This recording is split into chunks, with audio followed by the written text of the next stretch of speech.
In this video, I'm going to show you a drawing technique that you can start using immediately to start improving your art. However, before I do, I want to emphasize two things.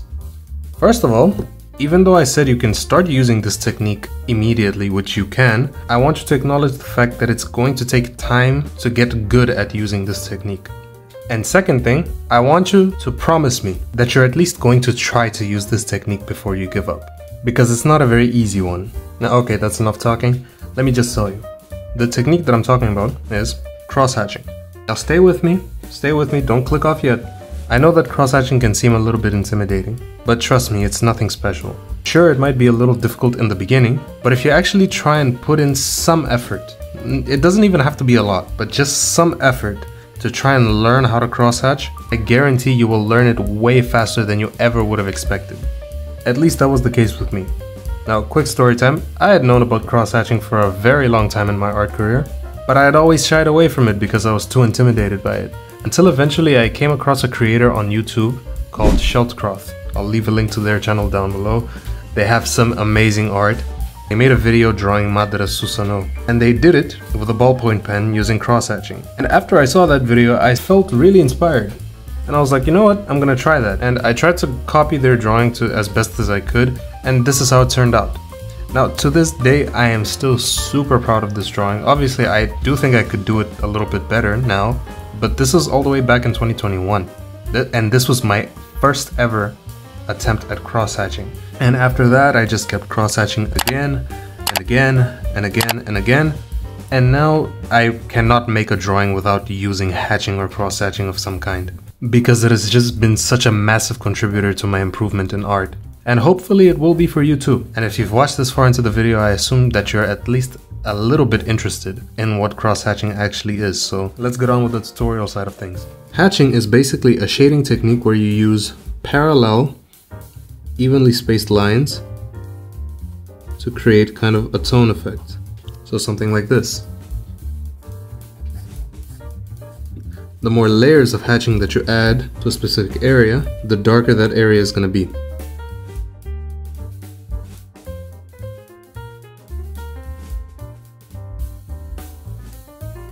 You can kind of make like a gradient effect, kind of like this. But let's say if you have like regular hatching, you can add another layer to make it darker if you want. But if you want something more stylized, then you can actually switch the direction of your lines with your second layer of hatching. And you can switch it again so that you have something like this. And this is what we call cross-hatching. In a nutshell, that's basically it. In my experience, these techniques are typically used in two situations. One, when you're trying to shade a part of your drawing, and the other when you're trying to create a texture or a tone.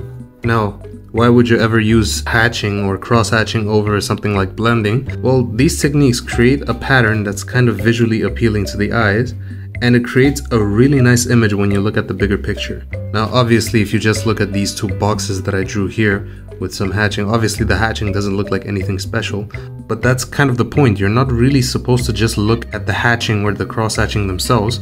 You're supposed to look at the bigger picture so that then you can realize the power of using this technique. So that's the basics of hatching and cross-hatching. But I want to say that this technique is going to be used differently by everyone.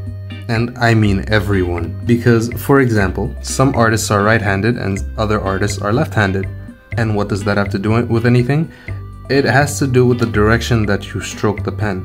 So for me, my preference is to stroke inwards. So I like to go from the outside inwards like this.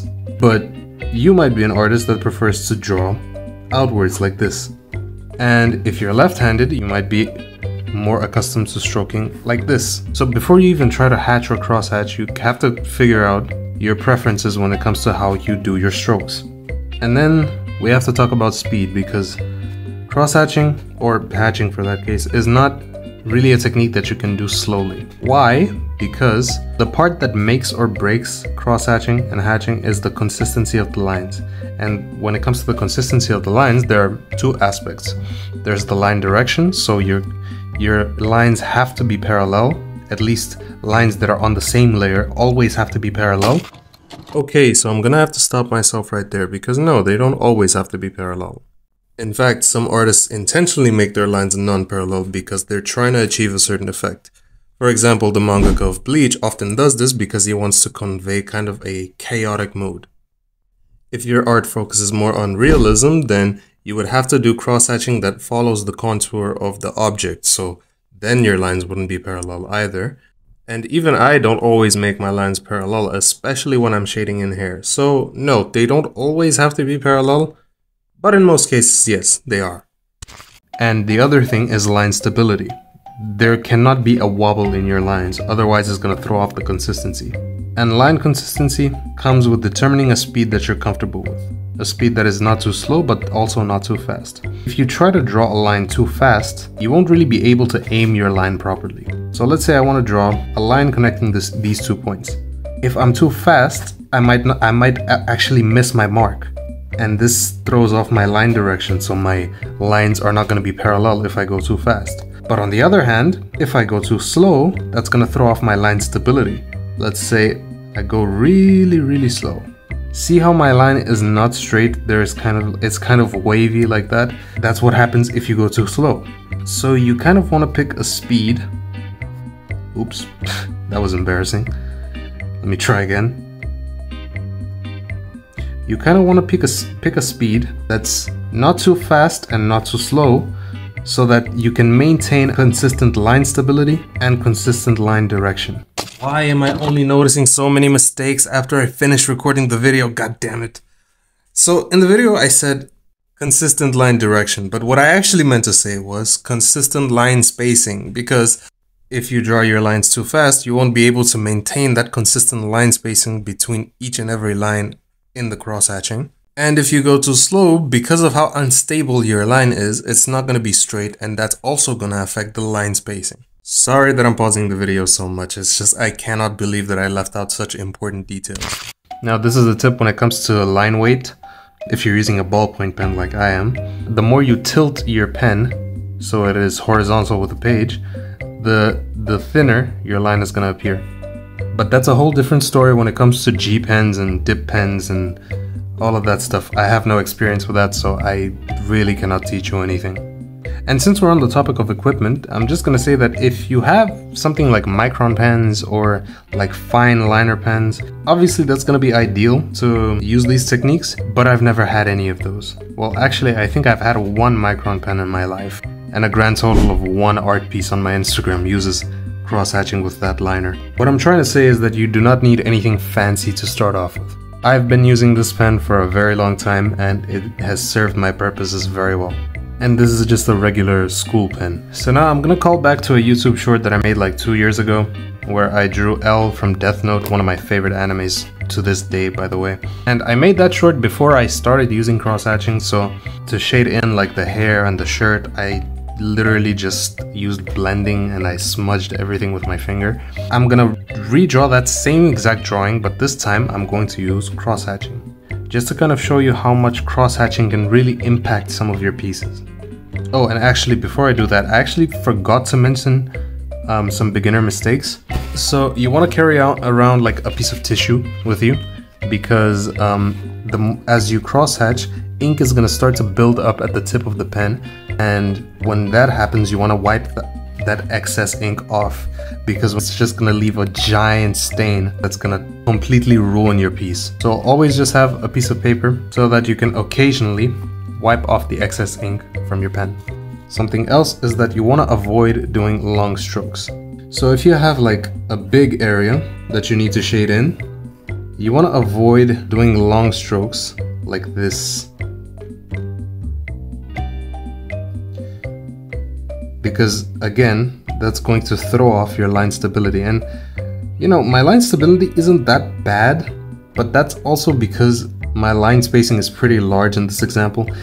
If you have lines that are really close together, then it becomes really apparent that your line consistency is off. So you want to avoid drawing long strokes like that.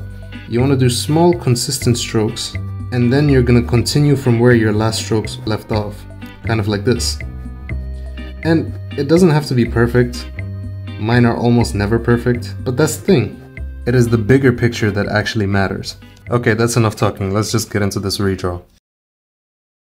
I'm sorry. I know this is like the third time that I'm stopping this video, but just hear me out, please. I just want to remind you to subscribe.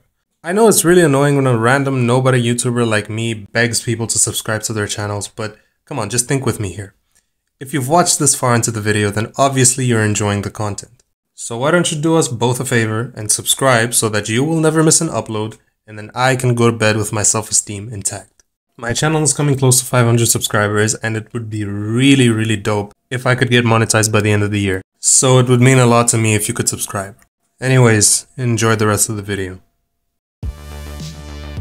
In hindsight, maybe this wasn't really the best example to showcase what cross-hatching could do, because this example is not very shade intensive.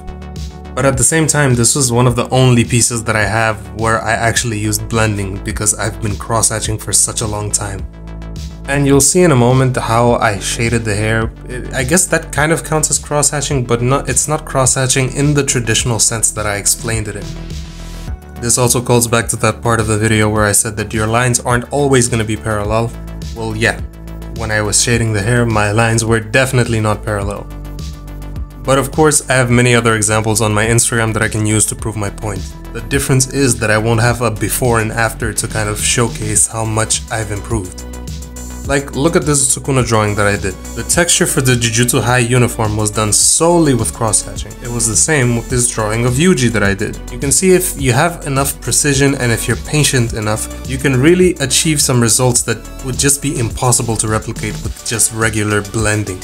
I hope that I managed to get my point across, and I hope that you'll at least give it a try. And again, promise me, at least try the technique before you give up, because it's very intimidating.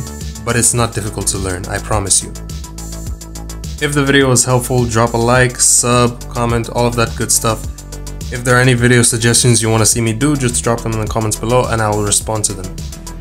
Thank you so much for watching, and I'll see you next time. Bye.